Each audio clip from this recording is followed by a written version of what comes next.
Russell Wilson came out in week 2 and shocked the entire NFL and did exactly what I predicted him to do this season. And now, Russell Wilson's even leading the NFL in passing yards. So in this video, we're going to break down his film from his game versus the Dallas Cowboys and show why I believe Russell Wilson is still a top 10 quarterback in the NFL. Obviously, I broke down the film from week 1 as well, and I pointed out that most of the problems from week 1 all boiled down to the offensive line being terrible. So let's jump right into it. For each play, we're going to let it roll through, and then I'm going to break it down. Okay, so what I want you to immediately realize before we break down this play is that Russell Wilson is going to read this coverage pre-snap. We're going to see 3 linebackers on the field right here. We're going to see 2 outside corners and 2 safeties. Anytime you have 2 safeties, you're usually thinking in the modern NFL, this is a cover 3 buzz look, which means one safety plays deep, the other one rolls down, and these other 2 corners play cover 3, or you'll have some version of cover 2 and cover 4. Well, since these 2 safeties are playing so wide, that tells us this isn't going to be cover 4. Now, it could be cover 3, but the reason he's going to think that it's not actually cover 3 is because of how tight these corners are playing to the receivers. That's going to let him know they're probably in flats or man coverage. And that's going to let him know, hey, this is probably cover 2 or Tampa 2. Now, they have a really great play design called up here. They're going to have this tight end on like a little hook route right here. You're going to have Wandale on a seam that takes him straight up the seam. Really great way to beat both cover 3 and cover 2. And then we're going to have 2 hole shots right here where we have both of our outside receivers on go routes. And this is a perfect play call for cover 2 because if this safety helps over here, you have the hole shot. If this safety helps over here, you have the hole shot. But if both of them play the hole shots over here, then you force this linebacker to make a decision. Either he guards the underneath in his hook or he guards the deep seam route. You'd ideally want your linebacker to guard the deep seam route. But what he's going to do is he's going to stick to his zone. He's going to play the hook over the ball. And what's going to happen is this seam is going to split the safeties for a wide open touchdown. And we know Russ has one of the best deep balls in the NFL, so he makes them pay for it. That is an incredible catch, incredible ball right there to Wandale Robinson. Let's look at it from the end zone view here. Just great job navigating the pocket, reading the defense out, and making a heck of a throw by Russ. Next up, we're not going to have one of the most successful plays of the game, but I think there was something I really wanted to show here. And that's Russ's ability in this game to play on time with anticipation. He's getting this ball out of his hand, and it's going to hit his tight end in the helmet, right? That's something we haven't really seen from Russ as much recently, especially not over the middle of the field, is Russ getting the ball out of his hand before his receiver even makes a cut.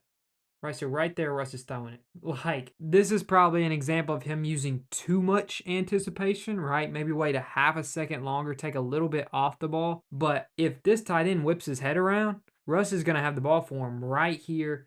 No one to guard it. Great play design. Great throw. I just wish Russ would have taken half a second longer before making the throw. But once again, I want to point out this clean pocket here, right? That's something he didn't get at all in this first game.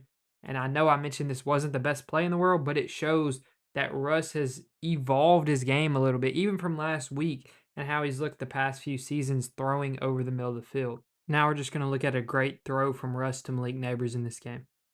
Okay, what is Russ reading pre-snap on this play, right? That's what I always care about in the world of quarterbacks because that's one of the most important things. You see one high safety. You see a corner playing far off on this side of the field. You see a man-aligned corner in the slot right here. But you see a lot of hooks over the ball, right? And what that's going to kind of tell you as a quarterback is this safety looks like he's man-aligned, but he's pretty far off. Slot's giving a man alignment, but we have one high safety. So the question becomes, do we have man coverage or do we have cover 3? You know what Russ is saying though? He's saying, I don't care which one I get. You gave me my best receiver one-on-one on the outside, right? Mano y mano. Trevon Diggs coming off his ACL injury versus Malik Neighbors, who's probably a top 5 wide receiver in football. And Russ said, I'm going to get Malik the ball. So they're going to run a go route right here with Malik Neighbors, and Russ is just going to throw a dot, right? Incredible ball. Great job by Malik getting past him there. Just really good stuff to see here from Russ and Malik. They're going to look scary the rest of the season, in my opinion. This is kind of still one of the areas for me where this team is a little bit concerning. If you really paid attention to all their touchdowns today, outside of one, they all came from deep shots on the plus side of the 20, right? So that's a little bit scary to me, and I'm a little bit concerned of how they're going to score. I wish they would QB sneak it more, but they did find out that if they just ran it with Cam Scatterbo on the 1 yard line, they could score. I'd like to see some cool concepts designed here on this side of the field, and they're still struggling with that. And here's one that I actually kind of like, and I think Russ threw a great ball, but I think it's the wrong receiver in this position, right? I don't think Wan'Dale Robinson is big enough to do what he's being asked to do here. I'd way rather have Darius Slayton right here and Wan'Dale Robinson on the outside. Okay, let's take a look at it. Just a nice little option slant route there. Wan'Dale beats him to the inside, and the ball is jarred loose. Now let's break it down. What is Russ seeing pre-snap? He's seeing he's got man coverage, right? And we know that because of the way Trevon Diggs is lined up on Robinson. We've got two deep safeties here. We've got Trevon Diggs lined up on Darius Slayton, and we see Malik Neighbors has a man guarding him as well, right? They're just matched up in what appears to be man coverage. It also makes sense on third down to run man coverage in this situation because it's really hard to beat man coverage in the red zone without some type of mesh concept or something like that, right? So I like the fact that you have Wan'Dale Robinson, a guy who's shifty and can get open on a kind of option slant route here. But he gets open there. Russ has already got the ball out of his hand. Great. He leaves it on this side of Wan'Dale, which is exactly what you want to do so he doesn't get popped by the safety right here. But Wan'Dale is just so small, he doesn't really catch it well. And then the little bit of it he had, right, because he kind of has it there, it just gets jarred loose. I'd love to see a bigger body receiver get that opportunity there, and I think it would come up more clutch in the red zone from now on. Let it play through, and then we're going to roll it back and take a look at it. Pre-snap here, to me, I would read this as being cover 3 with this guy being the deep blue, right? Because typically this buzz defender right here is what you'd call him because they'd be the safety who comes down, is always playing a little bit shallower than the safety. But it actually ends up being the complete opposite of that, so I would have actually gotten really confused here pre-snap. But the reason why I would think it to be cover 3 is because of, once again, where he's playing on the side of the field, him being slightly shallower in his depth, and then how this corner over here has his depth on the receiver in comparison to Trevon Diggs, right? It seemed like they were doing that a lot, where they would have one corner pressed up, the other one backed off to try to confuse Russ pre-snap. I don't know why they didn't switch it up throughout the game because it seems like it was not working at all because he was carving them to pieces. But it almost looks like there's just a blown assignment here to me because what we almost end up seeing here is that Malik Neighbors has this kind of, I don't know if this was meant to be a post or a vertical because he keeps it vertical, but almost the way he releases off the line makes it look like it should have been a post concept, but who really knows? Once again, we have another hook over the ball. We have Wan'Dale running that same vertical concept that he ran earlier, and we have Darius Slayton out here on a curl. And once again, I really like this route combination right here to have a seam route on top of a hook because no matter what you're up against, that's going to take a lot of communication by the defense and it's going to mix some stuff up. But I really want you to just focus on this safety right here because I still don't know after watching this film what in the world he was doing.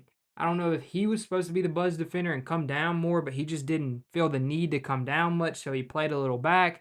Trevon Diggs seemed to think that he was going to be over the top of him. I don't really know, but if you see how Trevon Diggs interacts here, he opens up immediately as if he's playing cover 4 almost, right? Like he opens up immediately and stays wide rather than getting on Malik Neighbors' hip, almost as if he's expecting this safety to drop. But this safety has his eyes on Russ the whole time, sees Russ's arm, and thinks almost that he's throwing this hook right here. So he takes a step forward and then realizes, oh, we're screwed, right? And Russ just lays a great ball out there for Malik Neighbors because we know what Russ's deep ball looks like, right? I mean, if teams are going to let Russ beat them like this, the Giants are going to win a lot of football games. The way you beat Russell Wilson is you take away the deep ball, You put pressure in his face and you force him to throw underneath until he makes a mistake. So concerning there by Dallas's defense, but also a great ball and a great job reading out the defense and seeing what's open and taking it there by Russell Wilson. I'm going to be honest. I think the Giants found their new favorite concept, and I'm all here for it. They're going to once again run Malik Neighbors on this hook. They're going to run Wandale up the seam. They're going to actually run their tight end. I actually love this variation to it, on a wheel route up the sideline. And the reason I love this so much is, as I mentioned, this is going to destroy cover 3 and cover 2, which are the two most prominent coverages in the entire NFL. So if you can consistently run this, obviously don't run it too much where it gets old and teams start to figure you out. But if you can just mix this in once or twice a game with Russ's deep ball, you're going to play really, really well down the stretch. But now that you see this, how does this beat cover 3 and cover 2? Because you're putting Trevon Diggs on an island where he has to choose one or the other right here. On this play, he ends up choosing neither, honestly. And because you have Malik Neighbors as your guy here in the slot who's going to have all eyes on him, it really helps open this up on the sideline here. So let's take a look at it. Once again, I loved this, right? Trevon Diggs, a little slow. With Wandale, if you're not going to bump him off the line, you can't be that slow getting to it. So Russ is going to have Wandale right there for an easy touchdown. Drops it right in the bucket. But what I want you to notice is even if Russ didn't throw it to Wandale, he would have had Daniel Bellinger right here up the sideline, right? We know Trevon was kind of backed off until he saw Russ was going to throw it, but this is just a really good play concept, and I really love to see it. I even like this backside kind of slant skinny post from Darius Slayton. It's wide open too. I really love this play call, and I hope this is a staple of this Giants team for the rest of the year. If they can mix this play in once or twice a game, their offense will continue to be incredibly successful as long as the blocking up front remains good. Now we're going to have one of the best throws I've seen in quite a while in the NFL. This was with, I believe, 35 seconds left in the game. I think you were on second or third down, and Russ told Malik Neighbors in the huddle, go get it, right? He trusts him that much. And they're coming out in a pretty basic defense, but a defense that says, we're not going to give up anything deep. They came out in cover 4. Trevon Diggs is playing off. They're playing the middle of the field closed. They're right here playing off once again on this side of the field on Malik Neighbors. And Russ is saying, I have the arm talent, Malik. If you can get one step on them, I will put the ball in a place where only you can get it. You just have to make the catch. And just watch this ball. There's nothing to even break down here. This is literally just a 60-yard dot right into the bucket for Malik. I mean, I'm feeling like Wandale right here.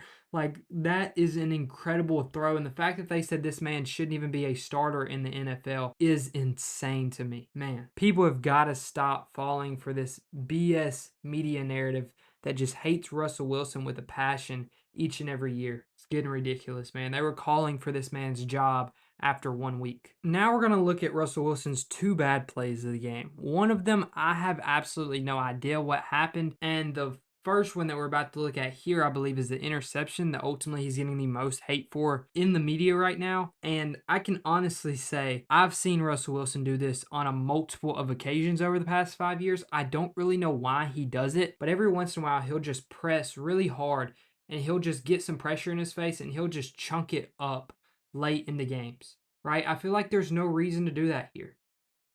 It's second down.